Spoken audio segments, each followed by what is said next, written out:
Magandang araw sa ating mga panauhin. Salamat po sa Diyos sa inyong pagdating at sa inyong pagpapaanyaya. Alam namin mga kababayan na hindi naman madaling mag-anyaya ng mga tao. Lalo na pag ang pag-uusapan mga bagay na naukol sa relihiyon. Alam natin na ngayon ay mas maraming bagay na pinagkakaabalahan ng tao at mas maraming bagay na nakalilibang kaysa sa ganitong makikinig ka ng mga salita ng Diyos. Ganun pa man mga kababayan, naniniwala kami na meron pa rin sa maraming tao ngayon, meron pa rin mga natitirang tao sa mundo na nagpapahalaga sa bagay na pampanginoon. Meron kasing mga tao ngayon, wala nang nakakatakot na po ngayon ng merong isang lugar sa Amerika yata na yung mga tao naglalagay ng sungay, nagpapalagay ng sungay sa noo, tapos nagpapatato, kung ano-ano ng mga ginagawa dahil hindi naman sila naniniwala na sa Diyos. Meron sigurong mga mahigit po sa 20% ng tao ngayon sa mundo hindi naniniwala sa Diyos. Parami po ng parami yung mga ateista at yun namang ibang relihiyon, bagaman naniniwala daw sa Diyos, ginagawa naman pong ang relihiyon ay parang kublihan, isang parang a way of pretense, pagpapakunwari, gaya nung sinasabi doon sa Tito 1:16. Pakibasa mo yon, kapatid na Daniel. Sila'y nangagpapanggap na nakikilala nila ang Diyos, ngunit ikinakaila sa pamamagitan ng kanilang mga gawa. Palibhasa'y mga malulupit at mga masuwayin at mga itinakwil sa bawat gawang mabuti. Yung sinasabi po dyan na mga tao, yung mga nagpapanggap na nakikilala nila ang Diyos, ngunit ikinakaila sa pamamagitan ng kanilang mga gawa.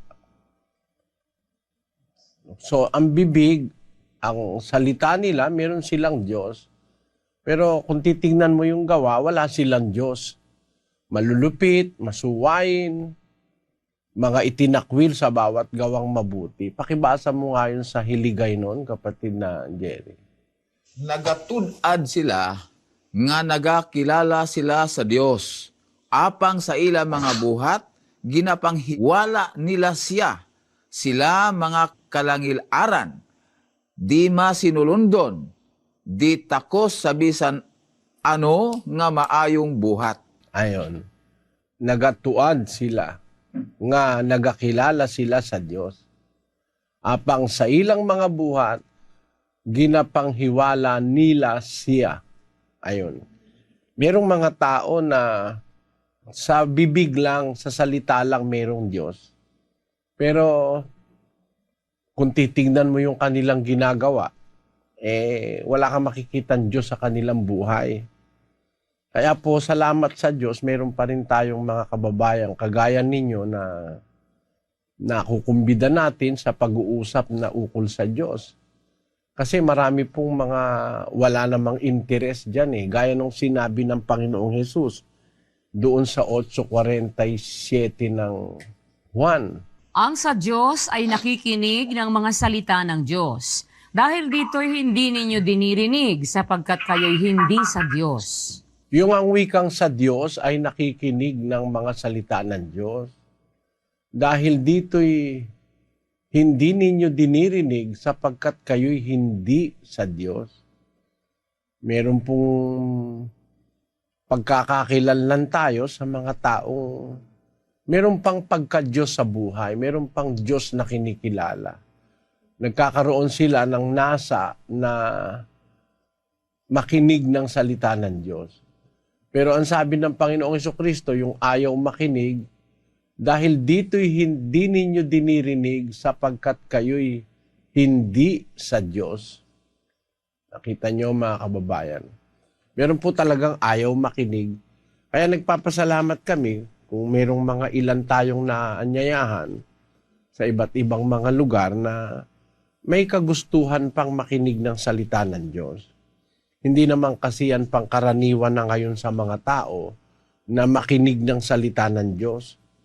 Meron ang gustong pinapakinggan, yung mga chismis, yung mga kasinungalingan, yung mga relihiyon na nanloloko, marami pong miyembro yun. Yung mga nanlolokong mga mangangaral ngayon, hindi naman nagsasalita talaga ng salita ng Diyos. Nagkukwento ng kung ano-anong mga naimbento nilang kwento. Yun po ang maraming mga miyembro. Gaya nung nakasulat sa 24:5 ng Mateo, kapatid na Daniel. At sumagot si Jesus at sinabi sa kanila, "Mangag-ingat kayo na huwag kayong mailigaw ni numan, sapagkat marami ang magsisiparito sa aking pangalan na mangagsasabi, ako ang Kristo, at ililigaw ang marami." Yung salita ron, ililigaw ang marami. So hindi po konti lang ang maliligaw. Maraming maliligaw. Sapagkat ang may kagagawa nito, yung mga nagpapanggap na mga sa Diyos, yung mga bulaang Kristo, mga bulaang propeta, maraming maliligaw. Kaya makikita nyo mga kababayan, merong panganib sa ating panahon. Marami nang hindi naniniwala sa Diyos. Nasa mahigit na pong 20% ang mga ateista at mga agnostics. Pagkatapos, yun namang naniniwala sa Diyos, nagpapakunwari lang yung iba. Pagkatapos, yung iba naman, maraming maliligaw dahil dadayain ng mga bulaang Kristo at mga bulaang propeta. Makikita nyo kung gaano kapanganib ngayon sa kaluluwa ang ating panahon. Yan po ay nakasulat sa Biblia. Kaya kami po ay nag-aanyaya sa inyo. Baka sakaling sa isang paraang maliit ay makatulong kami sa pamamagitan ng pag-aanyaya sa inyong mag-aral tayo ng salita ng Diyos sa Biblia. Para tayo po ay maging maalam yung kaalamang makakapagligtas sa atin sa pandaraya, pagliligaw, at sa panluloko ng mga mangangaral sa ating panahon. Umpisa na tayo, kapatid na Daniel. Opo, kapatid na Eli, puntahan agad natin ang Davao del Norte. Davao kami. Bakit may araw ng mga patay? Yung dalawang tanong, bakit pinagdidiriwang ang Pasko? Unang-una, kapatid, yung araw ng mga patay, naimbento ng Katoliko yun. Pag araw ng mga patay, maraming mga may patay na nagpapamisa. Ang tema ng mga pagpapamisa para maalis daw sa purgatorio yung mga kaluluwa ng patay. Imbento yan sa Biblia. Wala naman kasi sa Biblia yung salitang purgatorio. Kahit basahin natin ang buong Bibliang Katoliko, wala pong nakalagay na purgatorio. Nung araw po, para matiyak mo na ang isang salita wala sa Biblia, magbabasa ka muna ng buong Biblia. Gaya ng ginawa ni Rizal. Kaya niya nasabing walang purgatorio, hindi totoo yun, kasi binasa niya mula Henesis hanggang Apokalipsis. Ngayon, hindi na masyadong mahirap. Papahanap mo lang sa computer, mabilis na. Wala pang 1 minuto, makikita na kung meron ba nun o wala. Basahin natin si Slus yung No Limitangere ni Dr. Jose Rizal. Opo, ito po yan sa Noli Me Tangere, page 72. Ang sabi po dito, "But now let's see how the idea of purgatory, which is absent from both the Old and the New Testaments, became Catholic doctrine. Neither Moses nor Jesus Christ make the slightest mention of purgatory." Ayun, sabi ni Rizal sa kanyang No Limitangere. Kilala naman natin si Rizal, our national hero is Dr. Jose Rizal. And he was killed by firing squad kasi kaya siya pinatay meron siyang mga sinasabing laban sa doktrina ng Iglesia Katolika. Ang isa riyan yung tinatawag na purgatorio. Yung purgatorio, sabi ni Rizal, binasa niya ang buong Biblia mula sa Henesis hanggang Apokalipsis, at ang sabi niya, kahit si Moises, kahit si Kristo, walang binabanggit na purgatorio. Kaya yung aral ng Katoliko na ang mga patay ay ipapanalangin para alisin sa purgatorio, ipagpapamisa, wala po sa Biblia yon.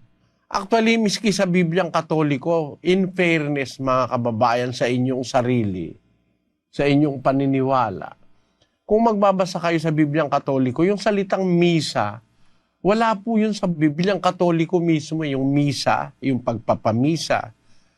Papanalangin yung mga patay, magsisindi ng insenso, papausukan yung altar.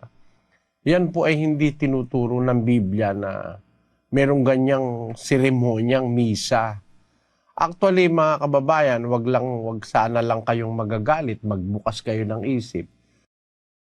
Kung gusto nating ang matutunan natin yung katotohanan, dapat yung matututunan natin, salita ng Diyos. Wala hong salita ang Diyos na misa eh. Kaya nga ang sabi ng mga apostol sa 4 ng unang Korinto, pakibasa kapatid na Daniel. Ang mga bagay ngang ito, mga kapatid, ay inianyo ko sa halimbawa sa aking sarili at kay Apolos dahil sa inyo, upang sa amin ay mga tuto kayo na huwag magsihigit sa mga bagay na nangasusulat, upang ang sino man sa inyo ay huwag magpalalo ang isa laban sa iba. Ayon. Dapat ang matutunan natin, huwag hihigit dun sa bagay na nakasulat. Basahin nga natin yun sa Bisaya, sa Cebuano. Karon kining mga butanga, mga igsoon, ingon nga ang pagsulundan, akong gibalhin sa akong kaugalingon ug kang Apollo tungod kaninyo. Aron nga kanamo makakaton kamo sa dili pagbaton ug mga hunahuna kapin sa mga butanga na hasulat na. Ayon. Yung hunahuna, mga haka-haka na wala doon sa nakasulat, hindi dapat na yun ay ating pagbatayan sa relihiyon, mga kababayan. Sa hiligay no ng pagkakasabi ron, initanan mga kauturan na pahanungod ko sa akon kaugalingon kag kay Apolos tungod sa inyo kaayuhan. Agud nga sa amon makatuon kamo nga hindi maglabaw suno sa kasulatan. Yung hindi dapat na hihigit sa kasulatan. Ang pagkatuto na dapat matutunan natin, huwag hihigit sa kasulatan. Sabi sa Kapampangan, ngeni dingbagya deti kapatad, linipat ko king makatulad ka na, kumurin ampon kang Apolos king uliyo. Bangking kay kami, makabalo kayo, ay may labis king bagay ang makasulat. Makabalo kayo, may labis king bagay makasulat. Bakit? Ba't kailangan sa nakasulat tayo matuto? Sabi doon sa 14:37 ng unang Korinto, kung ang sino man ay iniisip niya na siya'y propeta o ayon sa Espiritu, kilalanin niyang mga bagay na sa inyo'y isinusulat ko na pawang utos ng Panginoon. So yan palang mga sinulat ng mga apostol, yan ay inutos ng Diyos na isulat nila. Basahin natin sa Cebuano. Kung may tao nga nagahuna-huna nga siya manhalagna, kung espirituhanon, pailha siya sa mga butang nga gisulat ko kaninyo, nga kini sila mao ang sugo sa Ginoo. Ang mga butang nga gisulat ko kaninyo, sila mao ang sugo sa Ginoo. Ibig sabihin, yung mga isinulat ng mga apostol, utos sa kanila ng Diyos na isulat. Kaya dapat ang matutunan natin yung nakasulat. Sabi ni Pablo, huwag hihigit sa nakasulat. Kung mayroong purgatorio, dapat sinulat ng mga apostol. Kung may misa, dapat sinulat ng mga apostol. Wala namang sinulat ng mga apostol purgatorio. Wala namang misa. Wala namang Eucharistia. Wala naman nun eh. Mga imbento lang ng Katoliko yun, mga kababayan. Kaso yun ang ating nagustuhang sundan. Kaya sana huwag kayong magagalit. Wala ho sa Biblia yan eh. Kaya yung araw ng patay, mabili ang kandila, mabili ang misa, mabili ang kung ano-anong mga religious mga bagay eh. Pinagkakakitaan nila yan. Kaya may araw ng patay. Pero sa Biblia, wala namang araw ng patay. Sa buong panahon ng Israel, sa buong panahon ng mga Kristiyano, wala kang mababasang nagdiwang sila ng araw ng patay. Wala nun. Ngayon, bakit daw ipinagdiriwang ang Pasko? Basahin natin yung Catholic Encyclopedia. Talaga bang merong Pasko? O ano ang sabi ng mga Katoliko tungkol sa Pasko na kanilang ipinagdiriwang? Ito po ay mismong libro na ng Iglesia Katolika nagsasabi, yung Catholic Encyclopedia. Sila ang gumawa nito. Hindi po kami. Ano ang sabi diyan, kapatid na Luz? Ito ang sabi po dito sa Catholic Encyclopedia sa Volume 2, page 607. Ang title ay Christmas. The feast of the Savior's birth is called Christmas, the Mass of Christ. It is celebrated on December 25 and is one of the main feasts of the liturgical year. The actual date of the Lord's birth is unknown, and its commemoration was generally included in the Feast of the Manifestations or Epiphany, January 6, during the first 3 centuries of the Christian era. History. In about the year 330, however, the Church in Rome definitely assigned December 25 for the celebration in order to honor Christ, the light of the world and the true Son of Justice. Tingnan nyo yan, mga kapatid. Imbento na naman yan, yung Christmas na yan. Ang sabi nila sa kanilang aklat, the actual date of the Lord's birth is unknown. Walang nakakaalam daw, sabi nila, ng eksaktong araw ng pagkapanganak ni Kristo.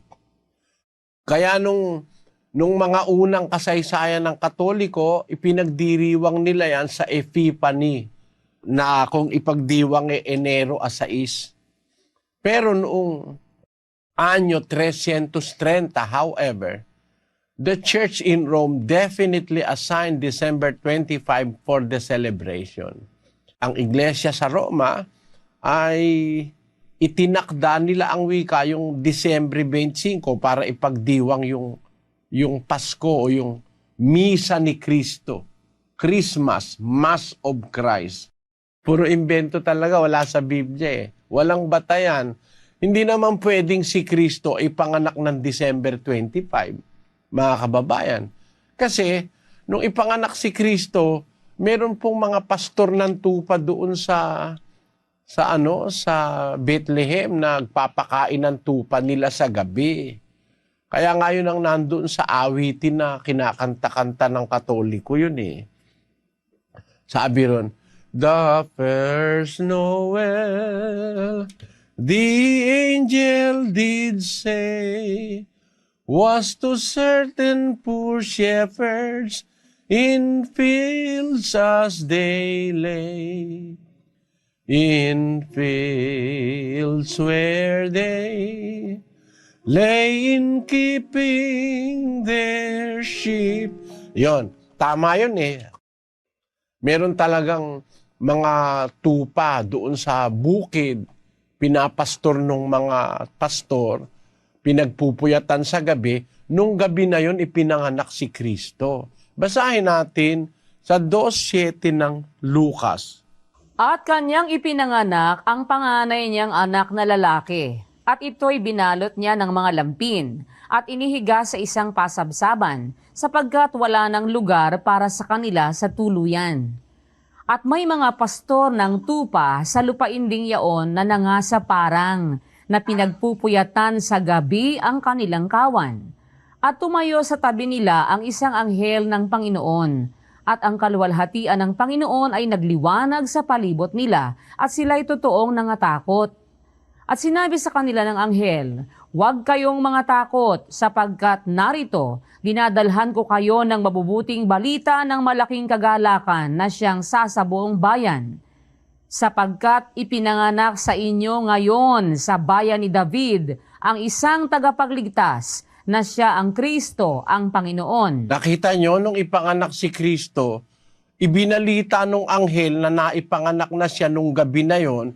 Ang pinagbalitaan yung mga pastor na nasa parang na nagpupuyat na yung kanilang mga tupa ay pinakakain sa parang.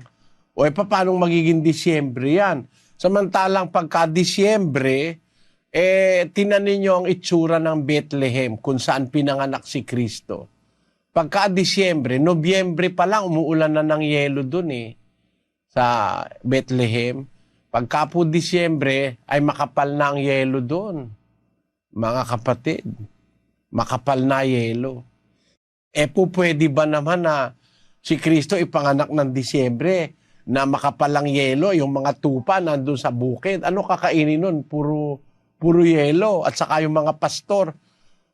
Sinong pastor ang magtiyatiyaga sa gabi na ilalabas niya yung kanyang kawan ng tupa? Puro yelo yung pupuntahan nila. Hindi naman kumakain ng yelo yung mga... At saka napakahirap naman yata nung nasa gitna ka ng katakot-takot na yelo. Gabi. Hindi mangyayari yan sa Disyembre. Wala pong possibility na si Kristo pinanganak ng Disyembre, mga kababayan. Yung pagdiriwang ng birthday daw ni Kristo, Disyembre, mali po yan. Manapa, sang-ayon po sa mga nagsuri sa kasaysayan at saka sa Biblia, sa mga scholar, si Kristo ipinanganak na maaaring Setyembre, katapusan ng Setyembre o unang linggo ng Oktubre. Yan po, wala pang yelo nun. Ayon. Yan po ang sabi ng mga nag-aral. Pero para sa akin, ay kahit hindi ko alam kailan ipinanganak ang Panginoong Hesus, kung anong araw, ang mahalaga si Kristo, yung ipinanganak, hindi yung kapanganakan. Kung ba, hindi mo naman alam, ang mahalaga sa'yo, yung ipinanganak, si Kristo mismo. Kasi wala nga tayong mababasa sa Biblia kung anong araw at oras Ganun po yun. Kaya yung pagdiriwang ng Pasko, wala po sa Bible yan. Yun po ang ating sagot sa Davao. Salamat sa iyo, kapatid na Edgar. Salamat, brother. Salamat po. At Lucena City muna po tayo, kapatid na Roland Antonio. Go ahead, kapatid na Roland. Lucena kami. Opo, kapatid na Daniel, ang una pong magtatanong dito, si kapatid na Patricio Acoba, isa pong protestante. Brother Eli, po ay gusto ko lang po sanang maliwanagan ang matagal ng gusto kong malaman na kasagutan tungkol dito sa Ezekiel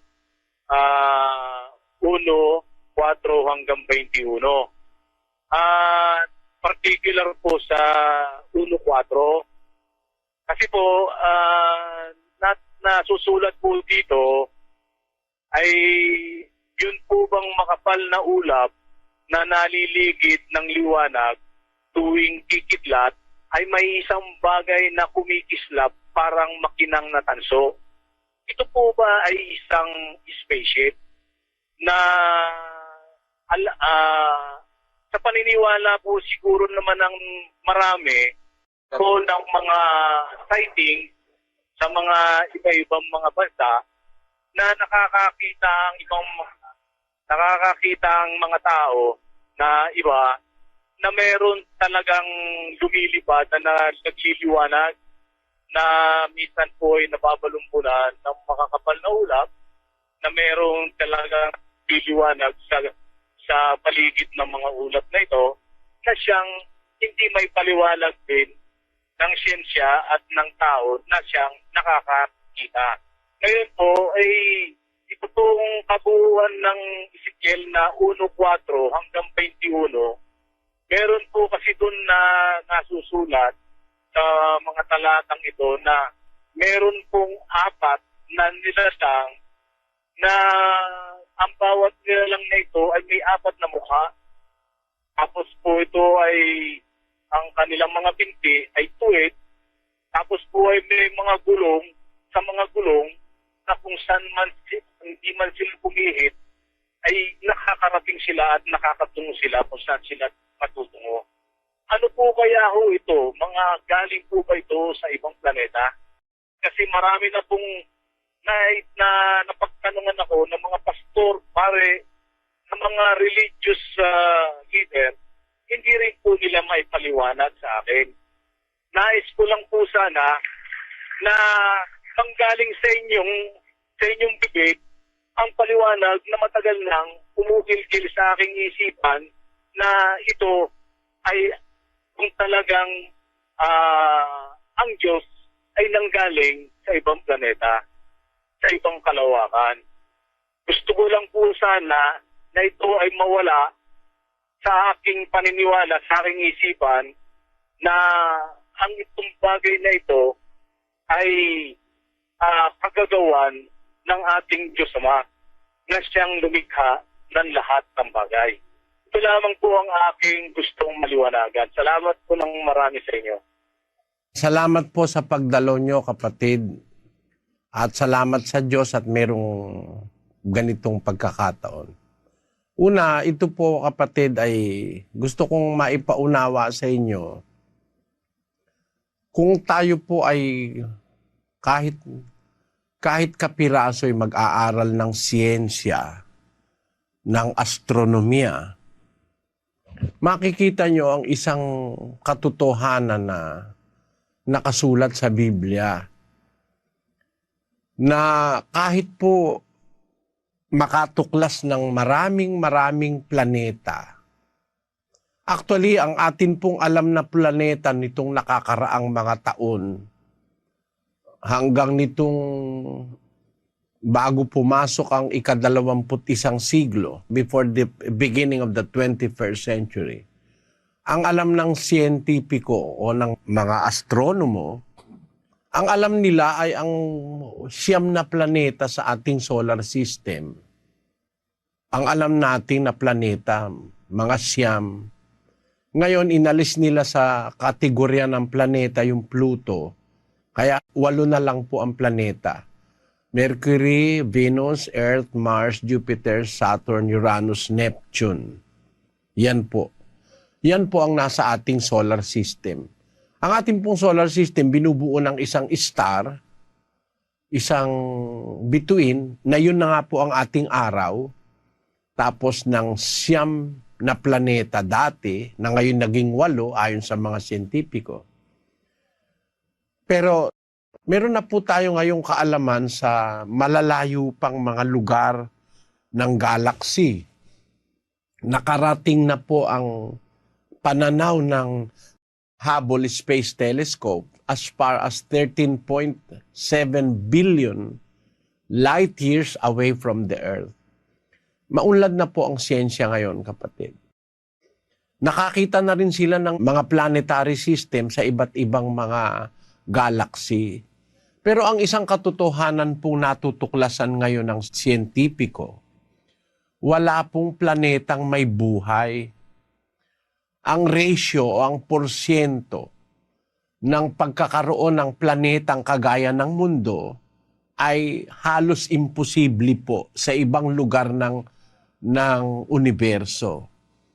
Ang kalkulasyon o ang pagtaya ng mga siyentipiko, magbibigay ito sa atin ng idea at papatunayan ko po ito sa inyo sa Biblia, kapatid. Ano ang sabi diyan, kapatid na Luz? Design evidences in the cosmos, an estimate of the probability for attaining the necessary parameters for life support. Dependency factors estimate 100 billion. Longevity requirements estimate 0.00001. Maximum possible number of planets in universe, approximately 10 to the 22nd. Much less than one chance in 100,000 trillion exists that even one such planet would occur anywhere in the universe. It is just something like saying impossible. Parang imposible. Sa laki po ng universo, wala silang makitang mga palatandaang mayroong planetang kagaya ng mundo kung saan mayroong buhay na nag-i-exist. Ano po ang sabi ng Biblia tungkol dyan, kapatid? Basahin natin ang Gawa ng mga Apostol, 17:26, kapatid na Daniel. At ginawa niya sa isa ang bawat bansa ng mga tao upang magsipanahan sa balat ng buong lupa. Sabi po ng Biblia, ginawa niya sa isa ang bawat bansa ng mga tao upang magsipanahan sa balat ng buong lupa. Sa Bibliang Grego po, ang tinutukoy, yung buong lupa ay planet Earth. Tandaan niyo po sa Bibliang Grego na kung saan kinuha yung Tagalog, Ingles at iba't iba pang salin ng Biblia, ang sinasabi dyan mismo ay the planet Earth. Ang planetang lupa o ang planetang Earth, ang ating mundo. Yan pala ay ginawa ng Diyos para panahanan ng tao. At tayo naman madaling makukumbinsi kung meron tayong kaalaman sa siyensya na hindi para ang tao ay mabuhay sa planetang Merkuryo. Sapagkat kung nasa Merkuryo po tayo, hindi tayo mabubuhay doon. Masusunog tayo ron. Yung ating body constitution, di kaya na manatili sa Mercury. Sa Venus, ganun din. Napakainit po ron. At kung tayo naman mapupunta sa Mars, may magiging yelo naman po tayo ron, sa lamig doon.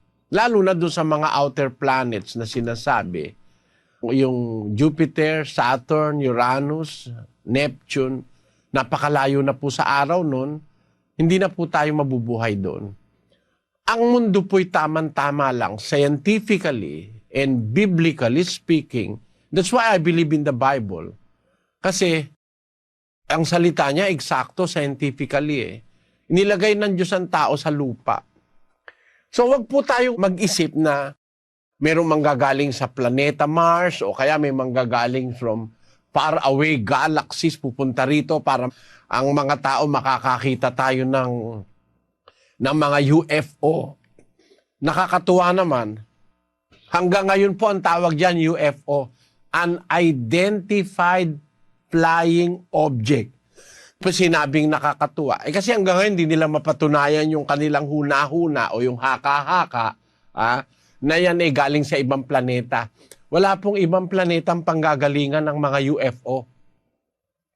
Kung totoo man na merong nakikitang mga flying objects, yan po ay maaaring gawa ng mga makapangyarihang bansa na nag-e-espiya sa ibang mga bansa. Yan po ang posibilidad niyan. At yan ay hindi po very remote. Alam ng CIA yan ng Amerika, ng Central Investigation Agency. Alam nila yan na merong mga pwedeng possibility ganyan. Ngayon, yung pong tinatanong ninyo doon sa Ezekiel, basahin natin ang 1:4 ng Ezekiel. At ako'y tumingin at narito, isang unos na hangin ay lumabas na mula sa hilagaan, na isang malaking ulap, na may isang apoy na naglilikom sa sarili, at isang ningning sa palibot. At mula sa gitna niya may parang metal na nagbabaga mula sa gitna ng apoy. Ayan. Ayun pong sinabi dyan, nung panahon po ni Ezekiel, meron na pong metal nun. Tandaan mo kapatid, may metal na nun. Gumagamit na ang tao noon ng ginto, tanso, ginagamit na nila ang bakal, matagal ng panahon. Para patunayan ko po sa inyo, pumunta po tayo sa aklat ng Henesis. Ganito ang ating mababasa. Nung panahong malapit pa kay Adan at saka kay Eva, ay ganito po ang nasulat sa 2:11 ng Henesis. Ang pangalan ng una ay Pison, na siya'y lumiligid sa buong lupain ng Habila na dooy may ginto. At ang ginto sa lupang yaoy mabuti. Mayroon din naman doong bedelyo at batong onyx. Yan. Noong panahon na nasa Eden si Eva at si Adan, isa sa ilog na nagsasanga sa Eden ay yung ilog ng Pison na siyang lumiligid sa buong lupain ng Habila na dooy may ginto. Noong pang panahon na yon, mga kapatid, panahon pa nung mga unang tao, meron ng kaalaman ng tao sa ginto. Ang ginto po'y metal eh. Metal po ang ginto. Ang katunayan, isa sa mga apo ni Adan ay gumagamit na ng metal na si Tubal-Cain. At tungkol kay Zila ay ipinanganak naman niya si Tubal-Cain na mamamanday ng lahat na kagamitang patalim na tanso at bakal. At ang kapatid na babae ni Tubal-Cain ay si Naama. Ayan, tinanin nyo kapatid si Tubal-Cain namamanday ng kagamitang patalim na tanso at bakal. So ang Biblia po, as early as the time of Genesis, ay bago po dumating ang Israel naman pagkatapos na ang Israel mailabas sa Ehipto, malayo na yun, panahon na yun. Tapos nung nasa Kanaan na sila, dumating yung panahon ng mga propeta, doon naman ang hula ngayon si Ezekiel. So ng panahon ni Ezekiel, hindi na po ignorante ang tao sa metal. Kung papansin yung Ezekiel 1:4, pakibasa mong uli, Sis Luz. At ako'y tumingin, at narito, isang unos na hangin ay lumabas na mula sa hilagaan, na isang malaking ulap, na may isang apoy na naglilikom sa sarili, at isang ningning sa palibot. At mula sa gitna niya may parang metal na nagbabaga mula sa gitna ng apoy. Nakita mo kapatid, ang sabi ni Ezekiel, parang metal, hindi metal. Alam nila yung metal eh. Kaya sinabi niya, parang metal, hindi nga po metal. Ngayon, ganito yan kapatid. Kaya naniniwala rin ako sa Biblia hindi dahil sa siyensya kaya ako naniniwala, kundi dahil sa kaalaman ko sa siyensya na pagtitibay ko na talagang ang Biblia totoo. Tingnan ninyo, ang sinasabi ni Ezekiel, unos na hangin. Hindi po ito ordinaryong hangin. Unos na hangin, isang hangin na malakas po ito. Mula sa hilagaan. Tapos isang malaking ulap ang nakita niya na may isang apoy na naglilikom sa sarili. Tingnan ninyo kapatid, pagka merong ulap at saka may unos, hindi ba merong kidlat? Because there is fire in water. Meron pong apoy sa tubig kapatid. Bakit? Sapagkat ang tubig binubuo ng dalawang uri ng gas. Ang tubig po binubuo ng hydrogen at oxygen. Kaya nga ang scientific symbol niyan H2O eh. 2 atoms of hydrogen plus 1 atom of oxygen will make up water. Tubig yon. Ngayon sa tubig kapatid, makikita nyo isang simpleng paliwanag lang na yung ulap, merong unos. Pagka po yung mga ulap na malalaki nagkakabanggaan, nagpo-produce ng lightning ng apoy. That is because of friction. Ano po ibig kong sabihin kapatid? Yung nakita ni Ezekiel, ito po ay scientifically possible na yung isang malaking ulap at yung unos na hangin, may isang apoy na naglilikom sa sarili, parang na umiikot. Isang ningning sa palibot. Mula rito may parang metal na nagbabaga mula sa gitna ng apoy. Pagdating sa 5, kapatid na Luz, At mula sa gitna niya nanggaling ang kahawig ng 4 na nilalang na may buhay. At ito ang kanilang anyo. Sila'y nakawangis ng isang tao. At bawat isa ay may 4 na mukha. At bawat isa sa kanila ay may 4 na pakpak. At ang kanilang mga paa ay mga matuwid na paa. At ang talampakan ng kanilang mga paa ay parang talampakan ng paa ng isang guya. yan. Sa makatwid, mula dun sa gitna nung parang nangyayari na yun na nakita ni Ezekiel na parang unos na hangin, na merong apoy, lumabas ang wika ang 4 na nilalang na buhay, at tinasabi naman niya ngayon, ano ba anyo nito? Yung isa mukhang tao, etc. Hindi mo tayo bitin dyan hindi tayo bitin. Pagdating ng aklat ng Apokalipsis, inuulit yung banggit tungkol doon sa apat na nilalang na buhay. 4:6 ng Apokalipsis. At sa harapan ng luklukan ay wari na may isang dagat na bubog na katulad ng salamin.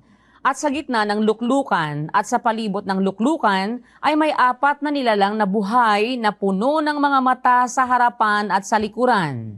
At ang unang nilalang ay katulad ng isang leon. At ang ikalawang nilalang ay katulad ng isang guyang baka. At ang ikatlong nilalang ay may mukhang katulad ng sa isang tao. At ang ikaapat na nilalang ay katulad ng isang agila na lumilipad. At ang apat na nilalang na buhay na may 6 na pakpak, bawat isa sa kanila, ay mga puno ng mata sa palibot at sa loob. At sila'y walang pahinga araw at gabi na nagsasabi, Banal, banal, banal ang Panginoong Diyos, ang makapangyarihan sa lahat, na nabuhay at nabubuhay at siyang darating. Nakita po ni Juan ang setup sa langit sa may trono ng Diyos. Kasi nakapanhik siya sa langit sa Espiritu. Basahin natin ang 4:1 ng Apokalipsis. Pagkatapos ng mga bagay na ito ay tumingin ako at narito ang isang pintong bukas sa langit. At ang unang tinig na aking narinig na gaya ng sapakakak na nakikipag-usap sa akin ay sa isang nagsasabi, Umakyat ka rito at ipakikita ko sa iyo ang mga bagay na dapat mangyari sa haharapin. Pagdakay napasa espiritu ako at narito may isang luklukang nalalagay sa langit at sa ibabaw ng luklukan ay may isang nakaupo. At ang nakaupo ay katulad ng isang batong haspe at isang sardio at naliligid ng isang bahaghari na tulad sa anyo ng isang esmeralda. At sa palibot ng luklukan ay may 24 na luklukan. At sa mga luklukan ay nakita kong nangakaupo ang 24 na matatanda na dadaramtan ng mapuputing damit. At sa kanilang mga ulo ay may mga putong na ginto. At mula sa luklukan ay may lumalabas na kidlat, at mga tinig, at mga kulog, at may 7 ilawang apoy na mga nagliliyab sa harapan ng luklukan na siyang 7 espiritu ng Diyos. At sa harapan ng luklukan ay wari na may isang dagat na bubog na katulad ng salamin. At sa gitna ng luklukan at sa palibot ng luklukan ay may 4 na nilalang na buhay. Ayan, napakaliwanag na yung senaryong nakita ni Juan nung sabihin sa kanya, umakyat ka rito, nakita niya bukas yung pinto sa langit, pinaakyat siya, pinakita sa kanya yung trono, tapos yung nakapalibot na mga 24 na luklukan kung saan nakaupo yung 24 na matatanda, at nakita niya rin yung 4 na nilalang na buhay na kagayang-kagaya nung nakita ni Ezekiel sa kanyang pangitain. Ngayon, ito po ba ay may possibility na mga aliens at nakasakay sa spaceship? Yung nakita, wala pong ganon, kapatid. Kasi hindi nga metal yung nakita niya eh. Alapaap at saka unos na hangin. Ayon. At ang sabi ni Ezekiel, parang metal na nagbabaga mula sa gitna ng apoy, na doon lumabas ngayon yung 4 na nilalang na buhay. Parang kagaya rin nung nakita ni Juan sa Apokalipsis, nang pumanik siya sa langit, sa espiritu, nakita niya sa luklukan, merong kidlat at kulog, tapos may apoy, na doon niya rin nakita yung 4 na nilalang na buhay. Kaya ito po, kapatid, ay vision po ito. Vision. Isang pangitaing nakita ni Ezekiel na ipinaliliwanag later nung pangitain naman na nakita ni Apokaliptikong si San Juan. Wala pong possibility, biblical or scientific, na ito ay mga UFO, na ang Diyos ay galing sa ibang planeta. Hindi po totoo yun. Ang Diyos po ang gumawa ng lahat ng planeta. Sinasabi po yan ng banal na kasulatan. Basahin natin ang 14 ng gawa ng mga apostol. At tinawag nilang Jupiter si Bernabe at Mercurio si Pablo, sapagkat siya ang pangulong tagapagsalita. At ang saserdote ni Jupiter na ang kanyang templo ay nasa harap ng bayan ay nagdala ng mga baka at mga putong na bulaklak sa mga pintuang daan at ibig maghaing kasama ng mga karamihan. Datapwat nang marinig ito ng mga apostol na si Bernabe at si Pablo, ay hinapak nila ang kanilang mga damit at nagsipanakbo sa gitna ng karamihan na nagsisigaw at nagsisipagsabi, "Mga Ginoo, bakit ninyo ginagawa ang mga bagay na ito? Kami mga tao ring may mga karamdamang gaya ninyo at nangagdadala ng mabubuting balita sa inyo upang mula sa mga bagay na itong walang kabuluhan ay magsibalik kayo sa Diyos na buhay na gumawa ng langit at ng lupa at ng dagat at ng lahat ng nasa mga yaon." Nakita nyo, ito lahat na ng direksyon ng sinabi ni Pablo rito eh. Ba't nyo ba kami sinasamba? Sabi niya doon sa mga tao doon sa lugar na kanyang kung saan siya nagmilagro. Bakit nyo kami sinasamba? Kami taong kagaya nyo, may karamdaman din. Pinagdadala lang namin kayo ng mabuting balita upang sa mga bagay na itong walang kabuluhan, yung pagsamba sa hindi tunay na Diyos, walang kabuluhan yon, magbalik kayo sa Diyos na buhay, na siyang gumawa ng langit at ng lupa at ng dagat at ng lahat ng nasa mga yaon. So ang gumawa ng buong universo ang Diyos. Huwag po natin kailanmang maisip na ang Diyos galing sa ibang planeta. Ang Diyos po ng Biblia, siya ang gumawa ng mga planeta.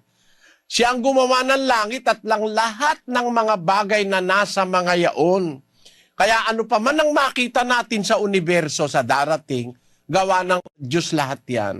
Ngayon, yung Diyos na gumawa ng lahat ng bagay, siya po ang nagsasalita sa Biblia sa pamamagitan ng kanyang mga propeta at mga apostol at mga ebanghelista. Siya rin ang nag-utos na isulat ito. Ang napakasamang magagawa natin, bigyan natin ng sariling pakahulugan ang salita ng Diyos. Meron pong mga salita sa Biblia, kapatid, na hindi madaling maintindihan ng tao. Pero dapat nating tignan ng sitwasyon. Ano ba yun? Ano ba yung sinasabi? Pangitain ba o reality? Ang mga propeta po, pinagpapakitaan ng Diyos kagaya ni Ezekiel sa pangitain. Basahin natin sa Bilang Kapitulo 12, ganito ang ating mababasa. At kanyang sinabi, "Dinggin ninyo ngayon ang aking mga salita. Kung mayroon sa gitna ninyo na isang propeta, akong Panginoon ay pakikilala sa kanya sa pangitain. Nakakausapin ko siya sa panaginip." Alam mo po kapatid, pagkapangitain, hindi natin ini-involve sa pangitain yung mga bagay na material, literal o physical. Yung nakita po ni Ezekiel, pangitain po yun eh. Paraan po ng Diyos yun para magpahiwatig sa propeta ng isang bagay.